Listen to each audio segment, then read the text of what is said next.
December 20th, 1976, Carbon County, Pennsylvania.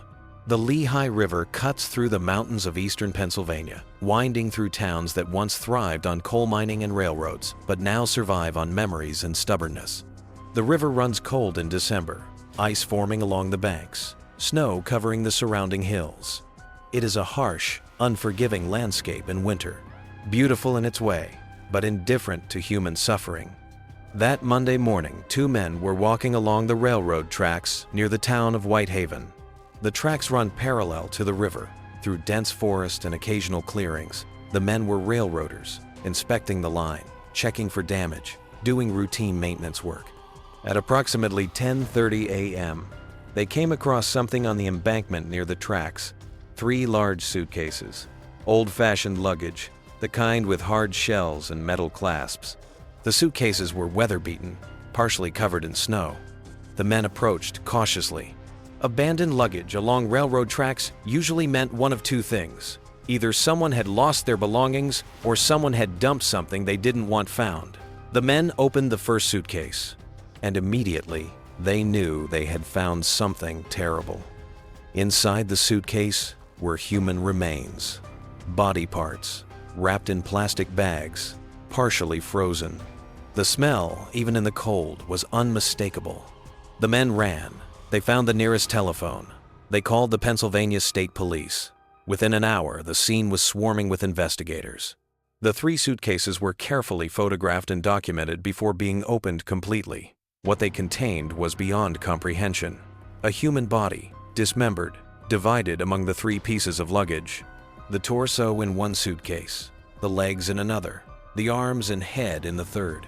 Everything wrapped in plastic bags, then stuffed into the suitcases and dumped beside the railroad tracks like garbage. The body was transported to the Lehigh County Coroner's Office in Allentown for examination. The pathologist who performed the autopsy was Dr. Isidore Mihalakis, the county coroner. What he found that day would haunt him for the rest of his career. The victim was female, young, late teens or early 20s. She had light brown hair, shoulder length. She was small, approximately 5 feet tall, weighing around 100 pounds. She had been pregnant, approximately 7 to 8 months pregnant. The fetus, a boy, was found still inside her womb. Both mother and child were dead. The cause of death was blunt force trauma to the head. Someone had beaten her with a heavy object, possibly a hammer or a bat. The skull was fractured in multiple places. The violence had been extreme, sustained, brutal. After killing her, the perpetrator had dismembered the body. The cuts were crude, jagged, made with a saw or a large knife. This was not the work of someone with medical knowledge. This was butchery. The perpetrator had then placed the remains in the suitcases and transported them to Whitehaven, dumping them near the railroad tracks. Dr. Mihalakis estimated the time of death to be within a few days of the discovery, likely sometime between December 17th and December 19th, 1976. The body had been exposed to the elements, partially frozen, but decomposition had not yet progressed significantly. The victim had distinctive physical features. She had a birthmark on her left leg. She had a scar on her knee. Her teeth were in generally good condition, with a few fillings. Most significantly, she had a tattoo on her left forearm, the name Rogelio, written in script.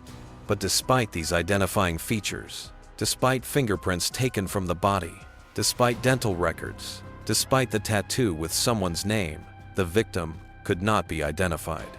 No missing person reports matched her description. No one came forward to claim her. The name Rogelio led nowhere. Police checked hospitals, looking for records of a young pregnant woman who had recently disappeared. Nothing.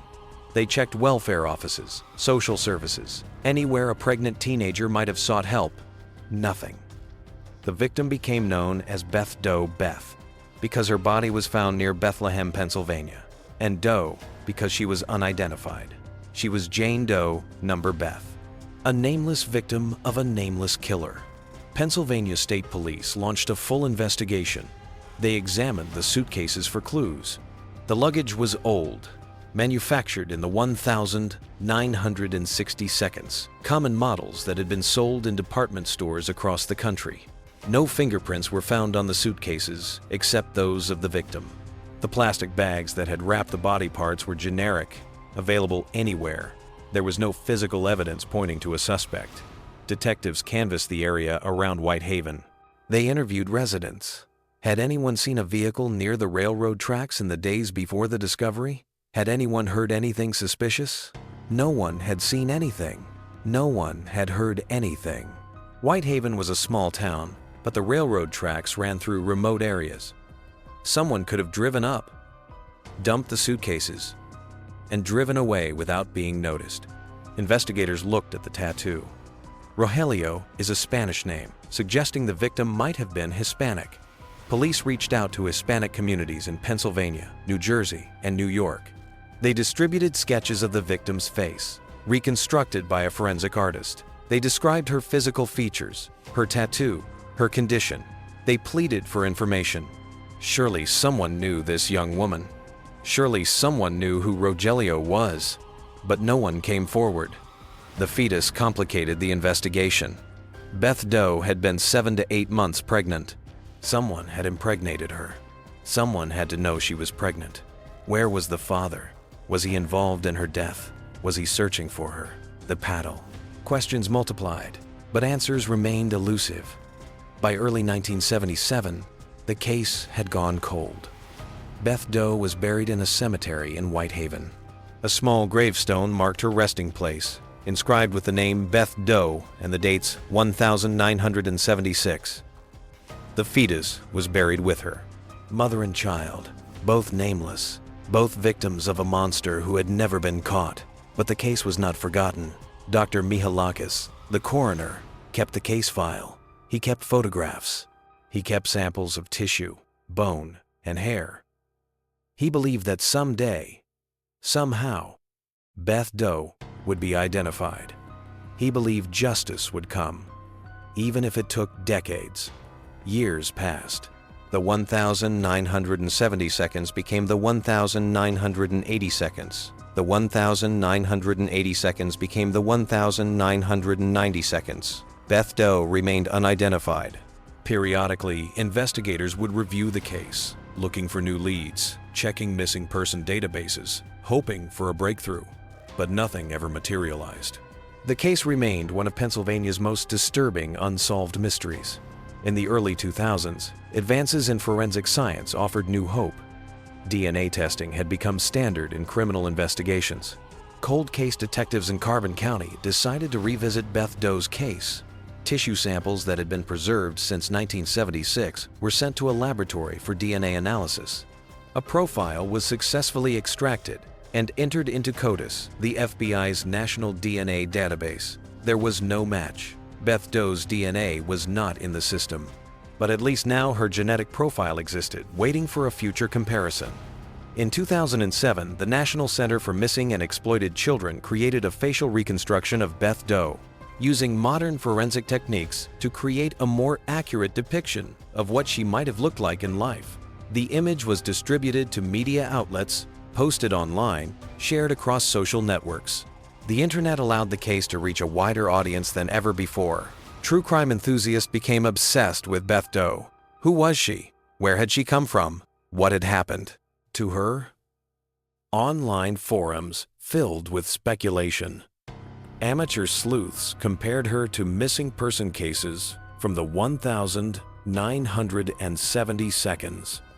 But despite the attention, Beth Doe remained nameless. Then, in 2018, the Golden State Killer was arrested in California using genetic genealogy. The technique sent shockwaves through the law enforcement community. Cold cases that had seemed impossible to solve suddenly had a path forward. Genetic genealogy could identify not just perpetrators, but also victims. If Beth Doe's DNA could be uploaded to genealogy databases, her family could be found. And if her family could be found, her identity would finally be known. In 2020, Carbon County authorities partnered with Identifinders International, a team of genetic genealogists who specialized in identifying unknown victims and solving cold cases. Beth Doe's DNA profile was uploaded to GE Deadmatch and Family Tree DNA, public genealogy databases where people voluntarily upload their DNA to find relatives and build family trees. Within weeks, matches appeared. Not direct matches, but distant relatives, second cousins, third cousins, people who shared segments of DNA with Beth Doe, who had common ancestors with her somewhere in the past. None of these people knew who Beth Doe was. None of them knew they were related to a murder victim from 1976. But their DNA held the key to her identity. The genetic genealogists at Identifinders began the painstaking process of building family trees. They traced lineages backward through generations, identifying common ancestors. They followed branches forward, tracking descendants, narrowing the pool of possibilities.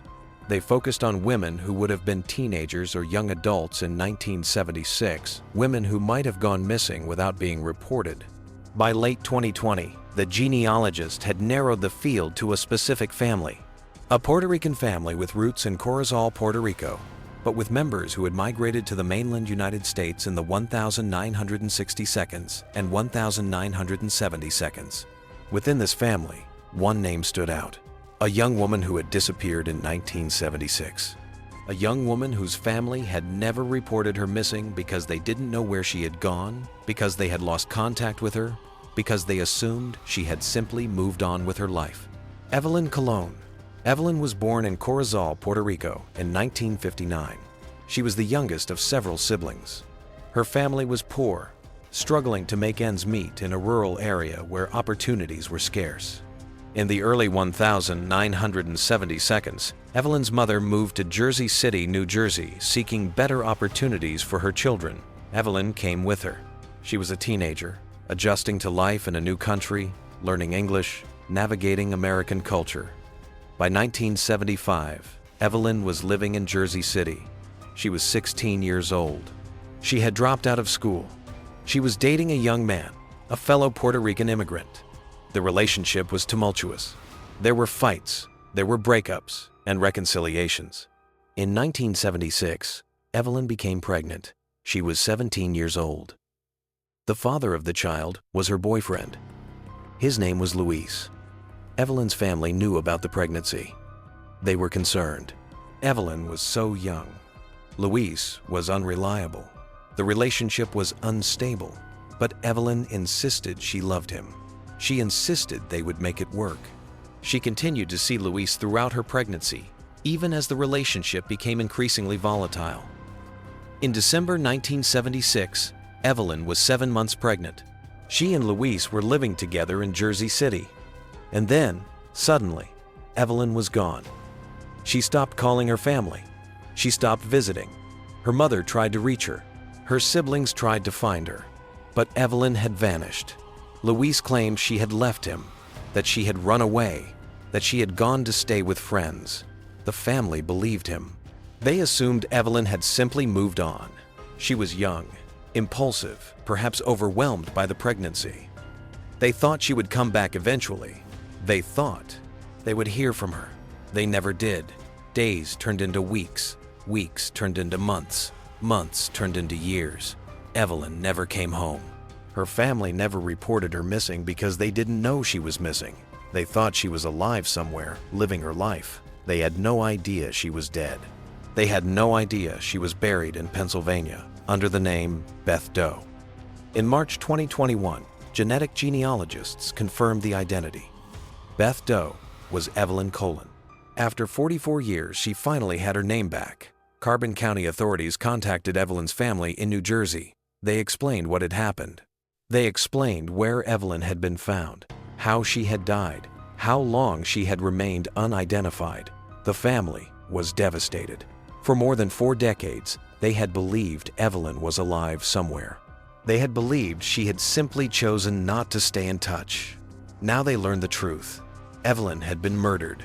She had been carrying their grandchild, their nephew, their unborn family member, and both had been killed, dismembered, and discarded like trash. On March 16, 2021, Pennsylvania State Police held a press conference. Corporal Robert Barker, the lead investigator, stood at the podium. After 44 years, he announced, "We can finally tell you who Beth Doe was. Her name was Evelyn Colon. She was 17 years old. She was 7 months pregnant. She was murdered in December 1976. And today, We are announcing that we have identified a suspect in her murder." The room erupted in gasps and murmurs. A suspect. After 44 years, they had not only identified the victim, but also the killer.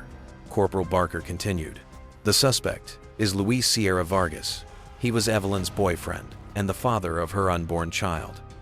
We believe Luis killed Evelyn in their apartment in Jersey City in December 1976.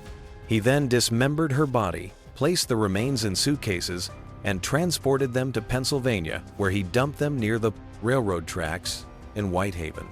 Detectives had tracked down Luis Sierra Vargas. He had continued to live in New Jersey after Evelyn's death. He had never been questioned in connection with her disappearance because no one had reported her missing. He had never been a suspect because there had been no crime to investigate. He had gotten away with murder for 44 years simply because no one had known there was a murder. In the decades after Evelyn's death, Luis had married. He had children. He had lived a seemingly normal life. He had never spoken about Evelyn. He had never told anyone what he had done. He had carried his secret for more than 4 decades. But now, in 2021, investigators had found him. They had evidence. They had DNA. They had the identification of the victim. They had witnesses who remembered Evelyn and Luis's volatile relationship. They had enough to charge him with murder. There was only one problem. Luis Sierra Vargas was dead. He had died in 1999, 22 years earlier. He had died of natural causes at the age of 51. He had never been held accountable. He had never confessed. He had never faced justice. The news was crushing. Evelyn's family had waited 44 years for answers. And now they had those answers. They knew who had killed Evelyn. But the killer was already dead. There would be no trial, no conviction, no punishment. Luis Sierra Vargas had escaped justice, but at least the truth was known. At least Evelyn had her name back. Her family could finally mourn properly. They could finally lay her to rest, not as Beth Doe, but as Evelyn Colon, their daughter, their sister, their family. In May 2021, Evelyn's body was exhumed from the cemetery in Whitehaven. Her family held a funeral in New Jersey. She was reburied in a cemetery near her family, in a grave marked with her real name. Evelyn Colon, 1959 to 1976. The fetus, Evelyn's son, was buried with her. Mother and child, finally at peace, finally home. The case of Beth Doe had captivated true crime enthusiasts for decades. Her identity had been one of the great unsolved mysteries. And now, through genetic genealogy, through the tireless work of investigators and genealogists, through advances in science that couldn't have been imagined in 1976, the mystery was solved. Evelyn Colon was no longer Beth Doe. She was a real person. She had a name, a family, a story. Luis Sierra Vargas will never face trial. He will never be held accountable in a court of law. But his name is now forever associated with his crime. The world knows what he did. His family knows. His children know. And that knowledge, while not justice in the legal sense, is a form of truth. 44 years, nearly half a century. That's how long it took to solve the murder of Evelyn Colon. She was 17 years old when she died. She was pregnant. She had her whole life ahead of her. But Luis Sierra Vargas took all of that away in December 1976. He killed her. He dismembered her. He dumped her body like trash.